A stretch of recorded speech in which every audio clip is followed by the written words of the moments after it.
maybe having more feminine energy is partly to do with why you wouldn't have that same level of confidence in terms of applying for the job, asking for the pay rise or whatever.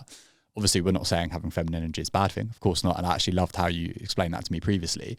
How does someone balance that feminine and masculine energy then? And what are your definitions of those kind of two things, firstly? Sure. And we all have both. That's the most important thing to know. And it's not gender specific. So you may have somebody who identifies as a man that leads with their feminine energy or leads with their masculine, and vice versa. So this is not about gender, and it's really important that we say that. So some of the sort of key highlights of that: masculine energy is typically very direct, very do. So it's like get it done, analytical, methodical, process orientated. Those are some of the kind of that drive and sort of punchiness is the word I want to use, but that is a very typical masculine energy. A typical feminine energy is more around be versus do, and really being in that moment. Much more intuitive when a woman or a man can tune into that intuitive energy. That's a feminine energy being used. Typically more empathetic and more considerate in terms of how they consider those around them and feelings of others. And this is why it's really important when you think about the polarity of the male and female energy in the workplace. We need both. Mm-hmm. And also we can dial them up and down. So, I can speak absolutely from my own experience that there's times when I need to really get something done. I need to be punchy and direct. I've got to get a message across. And I will now, because I've learned and practiced this over years, is I'll tune up my masculine energy and I'll get my feist on, and get it done. And then there are times when that more kind of considerate paced, observe, experience what's happening before you make a decision. That's more about tuning up that feminine energy.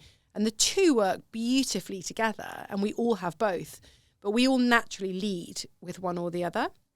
And I think just back to the previous point where we picked this up from is that if you think about the example of the CV in the job, that energy of how does that impact others? Will I be able to deliver?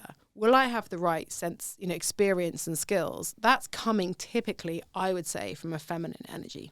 Mm. So it sounds like that is something that is quite purposeful. Like you put some intent into like deciding almost how you're going to lead with that, right? It doesn't sound like it's something that kind of just subconsciously happens for you. It's unconsciously, it is you. And I would have had no knowledge of this at all had I not begun to really look into it and study it and understand how the dynamics of people work together. But it's very much an unconscious thing. And we naturally, unconsciously lead with one or the other. And you will naturally have that. And it's you, and it's just part of who you are. But having awareness around it and knowing how you can tune it up and tune it down is then the conscious part on top of that unconscious process. And when you can start looking at whether you are more one or the other and how you use that, it's really powerful, really powerful. Mm. Are there kind of any like questions or scenarios you could give to help someone firstly decide what one they maybe naturally lead with a bit more if they're not sure? That'd be my first question. And there are online, I feel like we're talking about Cosmopolitan in the 80s here, but, like an online questionnaire. Do this quiz. Yeah, it's like, do this quiz. And there are if you Google, masculine, feminine energy, which is my dominant, there's loads of stuff online. And there's some people that speak a lot in this space. There's a guy called Jake Woodward on Instagram, and another guy called, I'm going to say his name, hopefully not wrong, but Stefanos, who is also on Instagram. He calls himself Steph. And there are some others out there that really talk about these two energies and understanding them in yourself. But yeah, a bit of Googling will get you what you want to find. Mm. I'm kind of thinking now along the lines of like, when you've got this kind of career-driven type woman and she's killing it, in whatever industry it is, corporate world or not, probably training quite hard as well, maybe even doing some competitions as part of her training, whether that's High Rocks like you've just signed up for or CrossFit or whatever. Would you say that that's someone then that's going to be a little bit more in their masculine energy? It's a good question. I think I certainly think that when I go into a training session, I definitely would probably be tuning up my masculine energy more.